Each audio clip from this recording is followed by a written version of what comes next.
ಸರ್ಕಾರಿ engineering polytechnic ಕಾಲೇಜುಗಳು ಮತ್ತು ಜೂನಿಯರ್ ಪಾಲಿಟೆಕ್ನಿಕ್ ಕಾಲೇಜುಗಳ ಅತಿಥಿ ಉಪನ್ಯಾಸಕರ ಕೆಲಸದ ಸಮಯವನ್ನ ಹೆಚ್ಚಿಸಿ ಕರ್ನಾಟಕ ಸರ್ಕಾರ ಆದೇಶ ಹೊರಡಿಸಿದೆ. 8 ಗಂಟೆ ಇದ್ದ ಅವಧಿಯನ್ನ 9 ಗಂಟೆಗೆ ಏರಿಕೆ ಮಾಡಲಾಗಿದೆ. ವಾರದಲ್ಲಿ 8 ಗಂಟೆ ಇದ್ದ ಕೆಲಸದ ಅವಧಿಯನ್ನ 9 ಗಂಟೆಗೆ ಏರಿಸಲಾಗಿದೆ. ಇದರಿಂದ ಸರ್ಕಾರಿ ಕಾಲೇಜುಗಳಿಗೆ 15 ಗಂಟೆ, ಪಾಲಿಟೆಕ್ನಿಕ್ಗಳಿಗೆ 17 ಗಂಟೆ ಮತ್ತು ತಾಂತ್ರಿಕ ಶಾಲೆಗಳಿಗೆ 14 ಗಂಟೆಗಳವರೆಗೆ ಗರಿಷ್ಠ ಸಮಯ ನಿಗದಿ ಮಾಡಲಾಗಿದೆ. ಈ ಕುರಿತು ತಾಂತ್ರಿಕ ಶಿಕ್ಷಣ ಇಲಾಖೆ ಅಧಿಕೃತ ಆದೇಶ ಹೊರಡಿಸಿದೆ. ಮಾಸಿಕ ಗೌರವಧನ ನಿಗದಿಪಡಿಸಲಾಗಿದ್ದು ತಕ್ಷಣವೇ ಜಾರಿಗೆ ಬರಲಿದೆ ಎಂದು ಸುತ್ತೋಲೆಯಲ್ಲಿ ತಿಳಿಸಿದೆ.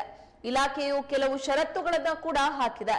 2024-25ನೇ ಶೈಕ್ಷಣಿಕ ವರ್ಷಕ್ಕೆ 1894 ಅತಿಥಿ ಉಪನ್ಯಾಸಕರನ್ನ ಮಾತ್ರ ನೇಮಕ ಮಾಡಿಕೊಳ್ಳಲಿದೆ.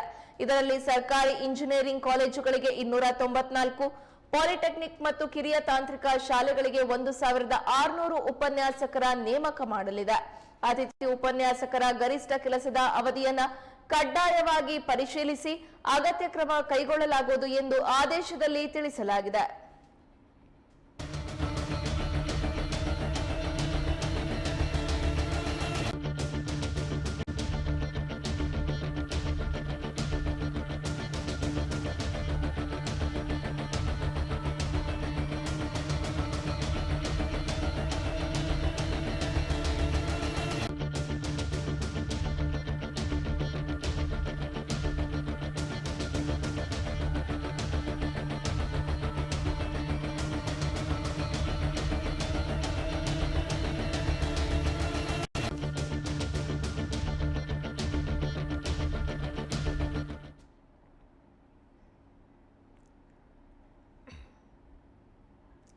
ಅತಿಥಿ ಉಪನ್ಯಾಸಕರ ಕೆಲಸಕ್ಕೆ ಕುರಿತಂತೆ 8 ಗಂಟೆ ಇದ್ದ ಅವಧಿಯನ್ನ 9 ಗಂಟೆಗೆ ಏರಿಕೆ ಮಾಡಿ ಸರ್ಕಾರ ಆದೇಶ ಹೊರಡಿಸಿದೆ. ಸರ್ಕಾರಿ ಇಂಜಿನಿಯರಿಂಗ್ ಪಾಲಿಟೆಕ್ನಿಕ್ ಕಾಲೇಜುಗಳು ಮತ್ತು ಜೂನಿಯರ್ ಪಾಲಿಟೆಕ್ನಿಕ್ ಕಾಲೇಜುಗಳ ಅತಿಥಿ ಉಪನ್ಯಾಸಕರ ಕೆಲಸದ ಸಮಯವನ್ನ ಹೆಚ್ಚಿಸಿ ಕರ್ನಾಟಕ ಸರ್ಕಾರ ಆದೇಶ ಹೊರಡಿಸಿದೆ. 8 ಗಂಟೆ ಇದ್ದಂತಹ ಅವಧಿಯನ್ನ 9 ಗಂಟೆಗೆ ಏರಿಕೆ ಮಾಡಲಾಗಿದೆ. ವಾರದಲ್ಲಿ 8 ಗಂಟೆ ಇದ್ದ ಕೆಲಸದ ಅವಧಿಯನ್ನ 9 ಗಂಟೆಗೆ ಏರಿಸಲಾಗಿದೆ. ಇದರಿಂದ ಸರ್ಕಾರಿ ಕಾಲೇಜುಗಳಿಗೆ 15 ಗಂಟೆ, ಪಾಲಿಟೆಕ್ನಿಕ್ಗಳಿಗೆ 17 ಗಂಟೆ ಮತ್ತು ತಾಂತ್ರಿಕ ಶಾಲೆಗಳಿಗೆ 14 ಗಂಟೆಗಳವರೆಗೆ ಗರಿಷ್ಠ ಸಮಯ ನಿಗದಿ ಮಾಡಲಾಗಿದೆ. ಈ ಕುರಿತು ತಾಂತ್ರಿಕ ಶಿಕ್ಷಣ ಇಲಾಖೆ ಅಧಿಕೃತ ಆದೇಶ ಹೊರಡಿಸಿದೆ.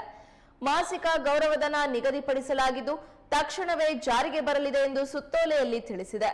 ಇಲಾಖೆಯು ಕೆಲವು ಷರತ್ತುಗಳನ್ನು ಕೂಡ ಹಾಕಿದೆ. 2024-25ನೇ ಶೈಕ್ಷಣಿಕ ವರ್ಷಕ್ಕೆ 1894 ಅತಿಥಿ ಉಪನ್ಯಾಸಕರನ್ನ ಮಾತ್ರ ನೇಮಕ ಮಾಡಿಕೊಳ್ಳಲಿದೆ. ಇದರಲ್ಲಿ ಸರ್ಕಾರಿ ಇಂಜಿನಿಯರಿಂಗ್ ಕಾಲೇಜುಗಳಿಗೆ 294, ಪಾಲಿಟೆಕ್ನಿಕ್ ಮತ್ತು ಕಿರಿಯ ತಾಂತ್ರಿಕ ಶಾಲೆಗಳಿಗೆ 1600 ಉಪನ್ಯಾಸಕರ ನೇಮಕ ಮಾಡಲಿದೆ. ಅತಿಥಿ ಉಪನ್ಯಾಸಕರ ಗರಿಷ್ಠ ಕೆಲಸದ ಅವಧಿಯನ್ನ ಕಡ್ಡಾಯವಾಗಿ ಪರಿಶೀಲಿಸಿ ಅಗತ್ಯ ಕ್ರಮ ಕೈಗೊಳ್ಳಲಾಗುವುದು ಎಂದು ಆದೇಶದಲ್ಲಿ ತಿಳಿಸಲಾಗಿದೆ.